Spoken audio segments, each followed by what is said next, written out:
আগে আমরা ঘেউ ঘেউ করে মানুষকে সতর্ক করতাম, এখন মানুষ ঘেউ ঘেউ করে আমোদ দেয়। আর তাদের ঘেউ ঘেউ দেখে হাজার রিয়াকশন, একদম ভাইরাল ঘেউ সমাজ পর্যন্ত। ঘেউ না, চুপ।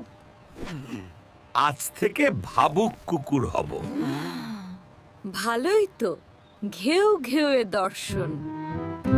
সমাজের এই অবস্থা দেখে বুঝি এখন মানুষ হতে গেল আগে কুকুর হতে হয়। তাইলে তুমি এখন কি করবে? ভোট মানে দায়িত্ব, আবেগ নয়, দল নয়, যোগ্যতা, সততা আর কাজের হিসাব দেখো। আমাদের সময় ভোট মানে ছিল দায়িত্ব, এখন মানে সেলফি। ঠিক বলেছেন কাকা, এখন সবাই ভোট দিতে যায় শুধু আঙুলে দাগ দেখা। ভোট দিন বিবেক দিয়ে, লাইক দিয়ে নয়। ইচ্ছে হয় এবার ভোট দিই সেই মানুষকে যে মানুষের মতো আচরণ করে।